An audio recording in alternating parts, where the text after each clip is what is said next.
अरब के मुसलमान सबसे उच्च माने जाते हैं। उन्हें शेख कहा जाता है। शेखों की श्रेष्ठता का अंदाजा इस बात से लगा सकते हैं कि वे लोग जो अपने सर पर प्रेशर कुकर के रबर जैसा क्राउन लगाते हैं, उसे कोई अन्य शांति दूत नहीं लगा सकता है। अगर लगा लिया तो समझो उसका सिर तन से जुदा होना तय है। एक आसमानी किताब ने दुनिया भर में आतंकवाद फैला रखा है, लेकिन क्या आपने कभी सुना है कि सऊदी अरब में भी आतंकवाद है, या कोई आतंकवादी हमला हुआ, या फिर सऊदी अरब में कोई आतंकवादी संगठन हो? आपने ऐसा कभी नहीं सुना होगा, क्योंकि ऐसा कभी होता नहीं। सऊदी अरब यह सब स्वयं नहीं करता, बल्कि दूसरों से करवाता है। शुद्ध नस्ल वाले शेखों के बाद आते हैं वे शांति दूत जो स्वयं को अफगानी, अरब के अन्य क्षेत्रों से आया हुआ, पर्शियन या तुर्क बताते हैं, जैसे कि मुगल, पठान, सैयद, शेख वगैरह। मजहबी कौम में ये सभी अपर कास्ट में आते हैं। इन सब के बाद आते हैं अफगानी पश्तो यानी तालिबान। इन्हें आप मजहबी कौम का पिछड़ा वर्ग या ओबीसी कह सकते हैं। अंत में आते हैं दलित शांति दूत, जैसे कि दर्जी, धोबी, धुनिया, गद्दी, फकीर, हज्जाम, जुलाहा, कबाड़ी, कंजरा, मिरासी, मनिहार, हलालखोर, भंगी, हसनती, लाल बेगी, मेहतर, नट, गधेरी, कसाई इत्यादि इत्यादि। अरबी शेख ही नहीं, खान, पठान, सैयद आदि भी कभी जिहाद नहीं करते। वे सिर्फ दूसरों को बताते हैं कि जिहाद करने से जन्नत मिलेगा, 72 हूरें मिलेंगी, प्याज मिलेगा, लहसुन मिलेगा इत्यादि इत्यादि। वे कभी खुद हथियार उठाकर जन्नत पाने नहीं निकलते। ऐसे अपर कास्ट शांति दूतों के बच्चे अक्सर विदेशों में अथवा अंग्रेजी स्कूलों में पढ़ते हैं। बच्चे भी वहां पर यही काम करते हैं।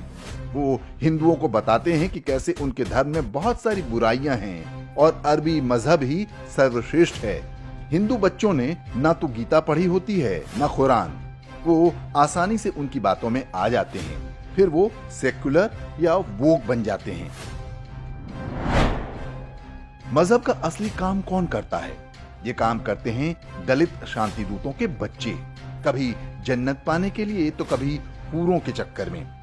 वो दलित बच्चों को हथियार पकड़ाकर हूर पाने के लिए भेज देते हैं।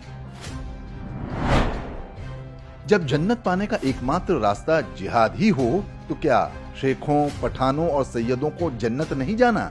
आखिर वे अपने ही समुदाय के दलितों के बच्चों को जन्नत पहुंचाने और 72 हूरें दिलाने के लिए इतने फिक्रमंद क्यों हैं? उनके घर तो वो पानी तक नहीं पीते। मुंबई में 26/11 को जो हमला हुआ था, उसमें पकड़ा गया अजमल कसाब दलित कसाई जाति का था। उसके अलावा बाकी सभी 10 मुजाहिद भी दलित समुदाय के ही थे, जबकि उनके हैंडलर का नाम था सैयद सलाउद्दीन, मतलब अपर कास्ट। शायद अब समझ आ गया होगा कि ये पूरा खेल क्या है। समुदाय विशेष के दलितों को अपने हैंडलर से ये जरूर पूछना चाहिए कि सिर्फ उन्हें ही जिहाद के लिए क्यों भेजा जाता है। उन्हें किसी मस्जिद में इमाम, मुफ्ती या हाफिज क्यों नहीं बनाया जाता? क्या मरने के लिए दलित और उनके नाम की मलाई खाने के लिए सैयद, खान और पठान? जिस दिन समुदाय विशेष के दलितों को ये एहसास हो जाएगा कि उनके साथ क्या चालाकी की जा रही है, उस दिन सैयद, हाफिज, खान, पठान और इमामों की दुकान बंद हो जाएगी। साथ ही उन्हें ये भी समझ में आ जाएगा कि धर्मांतरित करके किस तरह उन्हें ठगा गया है। समय आ गया है कि जन्नत और हूरों के चक्कर से वे बाहर निकलें, अपने घरों में बाप दादा के कागज ढूंढें और स्वधर्म में वापसी कर लें। खुद भी सुरक्षित रहें और अपने देश को भी सुरक्षित रखें।